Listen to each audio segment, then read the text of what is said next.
बरसों पहले की बात है, जब रहती थी एक गरीब विधवा अपने बेटे अलादीन के साथ। पर माँ अपने बेटे अलादीन से बहुत प्यार करती थी और उसके लिए हमेशा सबसे अच्छा चाहती थी। एक बार उनके यहाँ आया एक अजनबी।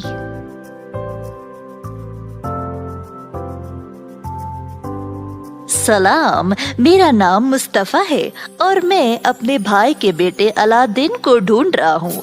मैं बहुत वक्त से दूर रहा, पर अब मैं उसका चाचा वापस आया हूँ। मैं अलादीन को अपने साथ काम पे लेना चाहता हूँ ताकि वह ईमानदारी की कमाई कमा सके। अलादीन को इस इंसान पर शक हुआ। इतने सालों से ये चाचा कहाँ था और अचानक क्यों आ गया?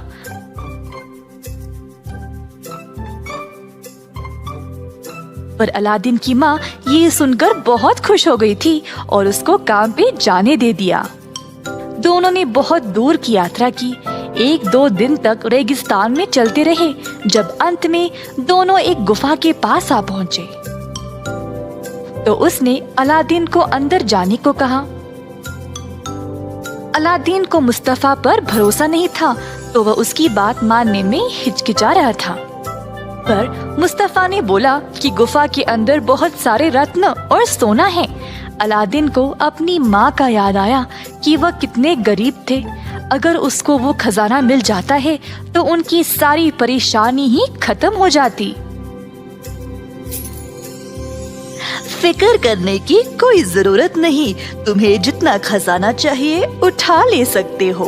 मुझे सिर्फ एक पुराना चिराग चाहिए और फिर मैं तुम्हें बाहर निकालूंगा। पर मैं आप पर यकीन कैसे करूं? अचानक से आटप के, मेरी माँ बहुत मासूम है, पर आप में कोई तो बात है जो मुझे खटक रही है। हाँ, मेरे बारे में 1 मिनट के लिए भूल जाओ। बस ये सोचो कि तुम्हारी माँ ये सोना और हीरे देखकर कितनी खुश हो जाएगी। सोचो कितनी आराम की जिंदगी दोगे उसको। आखिरकार अलादीन गुफा में घुस ही गया। अंदर जब गया तो उसको इतना सारा खजाना देखकर यकीन ही नहीं हुआ। जितना हो सके अपनी जेब में अलादीन रत्न, हीरे, मोतियों को भरने लगा। एक सोने की अंगूठी भी मिली जिसको उसने पहन लिया। अचानक बाहर से मुस्तफा बोला, अब इतना तो काफी है ना, जल्दी चिराग को ले आओ, हमारे पास इतना समय नहीं है। अलादीन को चिराग मिल गया। अलादीन गुफा के द्वार के पास गया और मुस्तफा को उसको ऊपर खींचने को बोला। पर मुस्तफा ने कहा कि पहले उसको चिराग दे दे।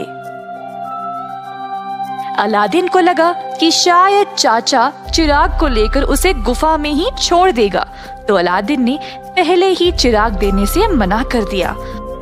मुस्तफा को गुस्सा आ गया। सुनो लड़के, मैं तुम्हारा असली चाचा नहीं हूँ और मुझे तुम्हारी कोई फिक्र नहीं। मैं तुमको यहीं पे छोड़कर जा सकता हूँ। तुम मुझे चिराग नहीं दे रहे हो ना? अब मैं इस गुफा को इस पत्थर से बंद कर दूंगा। ऐसा कहकर मुस्तफा ने अलादीन को उस गुफा में ही बंद करके छोड़ दिया।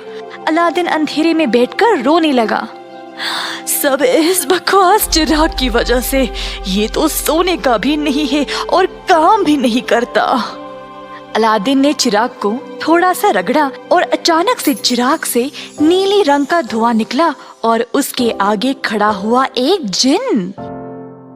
मालिक, मैं आपकी 3 ख्वाहिशें पूरी करूंगा, पर सोच समझ के बोलिएगा। अलादीन हैरान रह गया, पर उसने तुरंत बोला, अब मुझे घर ले जाओ। और एक क्षण में अलादीन अपने घर पर था, अपनी माँ के आगे, जो अपने बेटे को अचानक से प्रकट होते देखकर बेहोश होने को थी। अलादीन ने अपनी माँ को सब बताया मुस्तफा के बारे में।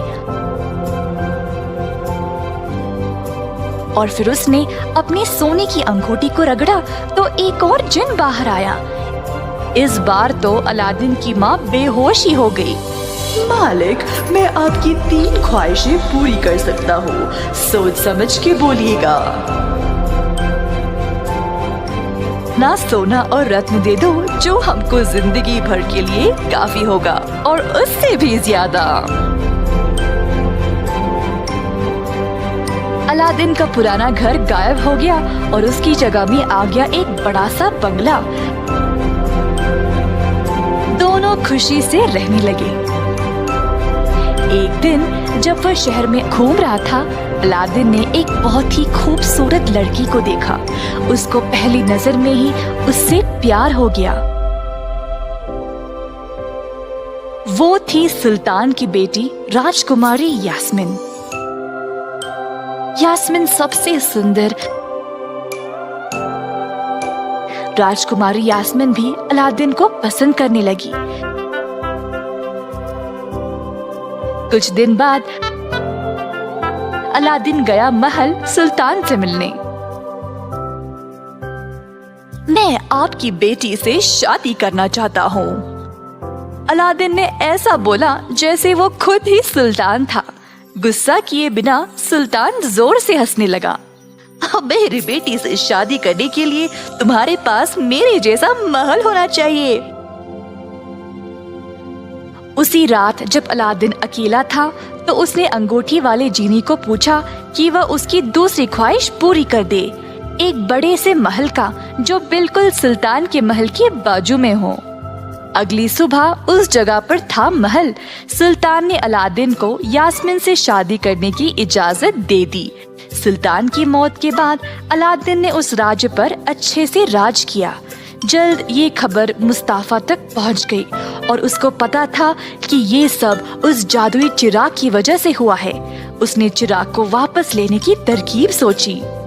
अलादीन जब महल में नहीं था तब वह यास्मीन के खिड़की के नीचे खड़ा हुआ और पुकारने लगा, पुराना चिराग देकर नया ले ले, बस आज ही के लिए है, नया चमकीला चिराग ले ले।